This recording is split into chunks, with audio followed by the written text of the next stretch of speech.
రామారావు గారు నమస్కారం. నమస్కారం అండి.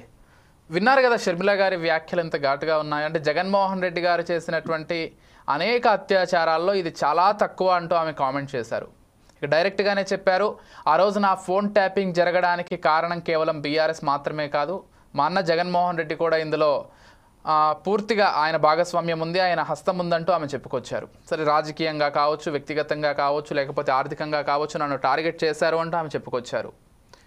ఎలా చూస్తారండి? అంటే వాస్తవంగానే ఆమె ఈరోజు చెప్పేటువంటి మాట ఏంటంటే విచారణకు సిద్ధంగా ఉన్నాను అంటూ చెప్పుకొచ్చారు. నాకు ఒక వ్యక్తి కూడా వినిపించాడు, ఏదైతే ఫోన్ ట్యాపింగ్ జరిగిందో సంభాషణ అంటూ కూడా ఆమె చెప్పారు. ఏం చెప్తారు? ఇదంతా కూడా రాజకీయ కోణంలో జరుగుతున్నటువంటి ప్రక్రియ అండి.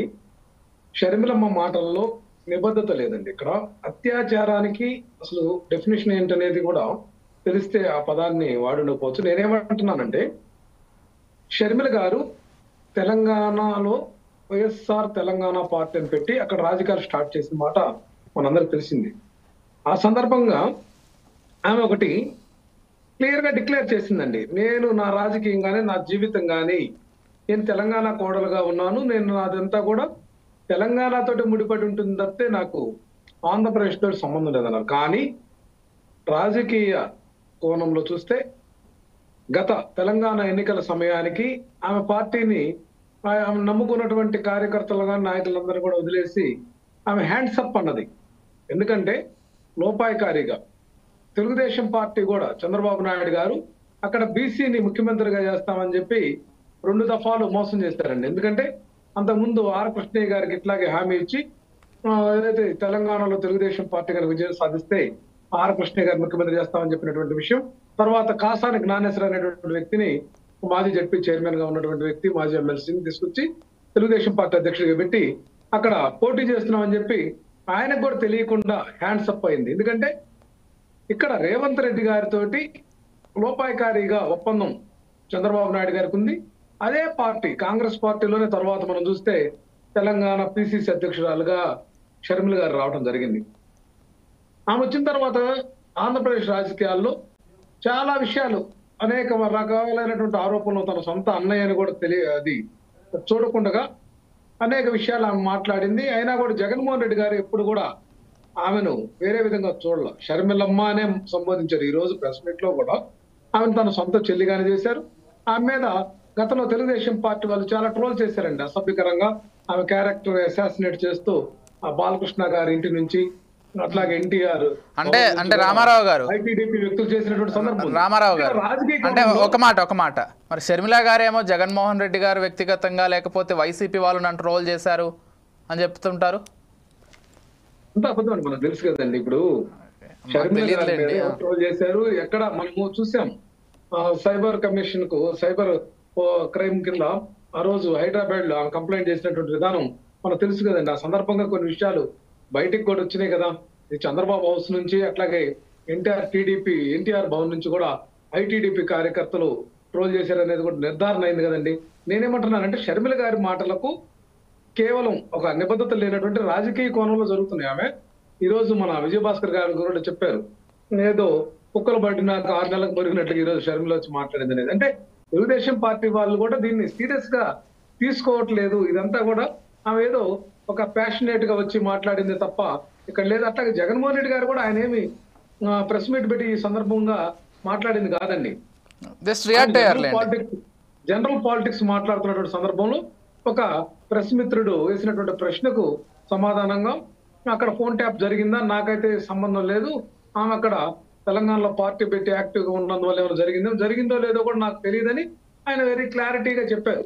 దీంట్లో జగన్మోహన్ రెడ్డి గారిని ఆ పేరు ఉచ్చరించడం కూడా అది ధర్మం కాదు. ఎందుకంటే ఎక్కడా కూడా ఆయన అంశం రాలా. ఇప్పుడు ఈ రోజు ఫోన్ ట్యాపింగ్ అంటే మనం చూస్తున్నాం, గతంలో ఫోన్ ట్యాపింగ్ అనేది చాలా ప్రమాదకరంగా ఉన్నటువంటి పరిస్థితిగా చట్ట వ్యతిరేక చర్యగా ఉండేది.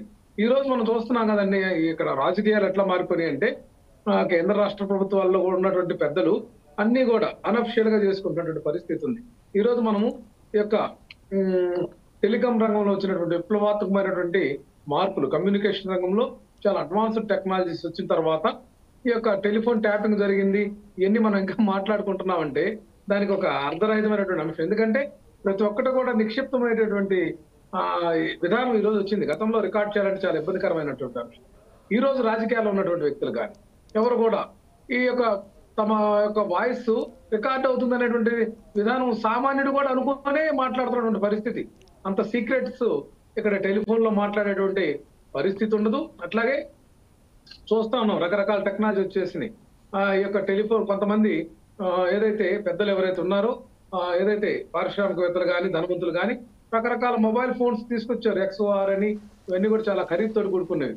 దీంట్లో నుంచి ట్యాపింగ్ చేసేటటువంటి అంశం ఉండదనేటువంటి భద్రతా ప్రమాణాలు ఉన్నాయని చెప్పి చెప్తా ఉన్నాం. అట్లాంటి వాటిలో మాట్లాడుకుంటారు కానీ ఇక్కడ ఈ అంశం దీన్ని మనం చాలా టేక్ ఇట్ ఈజీగా తీసుకోవాల్సినటువంటి అంశమే తప్ప ఇక్కడ ఏదో జరిగిపోయింది అనుమానం ఒకవేళ ఏదైనా కానీ నిర్ధారణకు వచ్చినప్పుడు మాట్లాడుకోవాలి తప్ప ఇది రాజకీయ అంశంగా చూడాల్సినటువంటి ప్రక్రియ. అంటే ఏ విషయాన్ని రామారావు గారు ఒక విషయం ఇప్పుడు ఏ విషయాన్ని లైట్ గా తీసుకోవాలంటున్నారంటే జగన్మోహన్ రెడ్డి గారి పైన ఆరోపణ చేసిన విషయాన్ని లైట్ గా తీసుకోవాలనుకుంటున్నారా లేకపోతే అసలు ఫోన్ ట్యాపింగ్ అనే అంశాన్ని లైట్ గా తీసుకుందాం అంటున్నారా? ఇక్కడ ఒకటండి, షర్మిల గారు మాట్లాడినటువంటి అంశంలో ఎక్కడ నిబద్ధత లేదు. ఎవరో నాకు వినిపించారు ఇవన్నీ వితౌట్ ఎవిడెన్స్ చెప్పేటటువంటి మాటలను మనం లైట్ గా తీసుకోవాల్సినటువంటి అంశం. అసలు ఇక్కడ ఫోన్ ట్యాపింగ్ ప్రక్రియలో నేనేమన్నానంటే విచారణ సందర్భంగా ఎక్కడా కూడా మనకు అధికారికంగా ఎటువంటి అంశాలు తేలనటువంటి ప్రక్రియలో భాగంగా మనం ఏ విషయాన్ని నిర్ధారణకు రాకుండా ఉండేదాన్ని లైట్ గా తీసుకోవాలంటున్నానండి. నిర్ధారణకు సరే, అసలు మీరు మీ పార్టీ తరపు నుంచి లేకపోతే వ్యక్తిగతంగా ఫోన్ ట్యాపింగ్ తెలంగాణలో జరిగింది అనుకుంటున్నారా లేదనుకుంటున్నారా? అసలు నేనేమంటున్నానంటే జరగచ్చు జరగకపోవచ్చు అండి. మా నాయకుడు కూడా జగన్మోహన్ రెడ్డి గారు ఏం చెప్పారంటే జరిగి ఉండొచ్చు జరగకపోవచ్చు. మాకు సంబంధం ఏంటంటే జరగడానికి అవకాశాలు అయితే ఉన్నాయనే కదండి మనం అంతా మాట్లాడుకుంటుంది. అసలు నేను చెప్పింది కూడా ఏంటంటే ఈ రోజు ఫోను మాట్లాడేటువంటి సంభాషణలు ప్రతి ఒక్కటి రికార్డ్ అవుతుంది. అయితే మనకు చట్టంలో ఏంది ఏదైతే ఉగ్రవాదులు కానీ లేకపోతే దేశ భద్రత రాష్ట్ర భద్రత దృష్ట్యా ఎవరైనా సరే సంభాషించుకున్నటువంటి మాటలను మనం తీసుకొని జాగ్రత్త పట్టడానికి ఉపయోగించుకునే దానికి పోలీసు అధికారులకు అవకాశం ఉందండి. అలా మనం చూసాం కేసుల విచారణ సందర్భంగా మనం ఎవరెవరితో ఏ నెంబర్లకు మాట్లాడుతున్నాం అనేది కాల్ లిస్ట్ పోలీసులకి మొత్తం ఈ యొక్క టెలికాం కంపెనీలన్నీ కూడా ఇచ్చేటటువంటి ప్రక్రియ ఉంది కదండి. ఇవన్నీ తెలియని రోజుల్లో అయితే దీన్ని మనం ఒక అద్భుతమైనటువంటి అంశము ఫోన్ ట్యాపింగ్ అని ఈ రోజు ప్రజలు కూడా అంత సీరియస్ గా దీని మీద తీసుకుంటారని నేనైతే అనుకోవట్లేదండి. ఎందుకంటే ఇది నిరంతర ప్రక్రియ. పోలీసు వారు మనం చూస్తున్నాం సామాన్యమైనటువంటి ఒక పోలీస్ స్టేషన్ ఏదైతే మండల కేంద్రాలు ఉండేటువంటి పోలీస్ స్టేషన్ లో కూడా దీనికి సంబంధించినటువంటి ఎవరెవరికి మనం ఫోన్ చేసాం కాల్ లిస్ట్ తీసుకోవడం అనేది చాలా ఈజీ ప్రక్రియగా మారింది.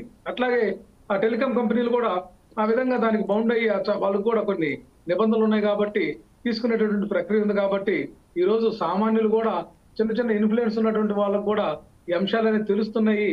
అందుకని ఫోన్లు ఎవరు కూడా రహస్యాలు లేకుంటే ఇంపార్టెంట్ విషయాలు మాట్లాడేటువంటి పరిస్థితి ఉండదని నేను భావిస్తున్నానండి. చాలా జాగ్రత్తగా మాట్లాడుతున్నారు. ఈ రోజు ఫోన్ లో మాట్లాడినంతా కూడా పబ్లిక్ గా ఫీల్ అయ్యి సామాన్యులు ఏదైతే క్రింది స్థాయిలో ఏదైతే సామాన్య జీవితం గడిపేటటువంటి వ్యక్తులు కూడా ఫోను లేదంటే అది మాట్లాడినప్పుడు ఇట్లా ఏదైతే మనకు పెద్ద పెద్ద నాయకులు కానీ ఈ యొక్క ఇండస్ట్రియలిస్టులు కానీ ఫోనుల్లో అత్యంత ముఖ్యమైనటువంటి వాళ్ళ యొక్క పర్సనల్ విషయాలు ఎన్ని మాట్లాడుకుంటారంటే ఇది అసంబద్ధంగానే ప్రజలు చూస్తారు తప్ప దీనికి వ్యాలిడిటీ అనేది అంత ఎక్కువగా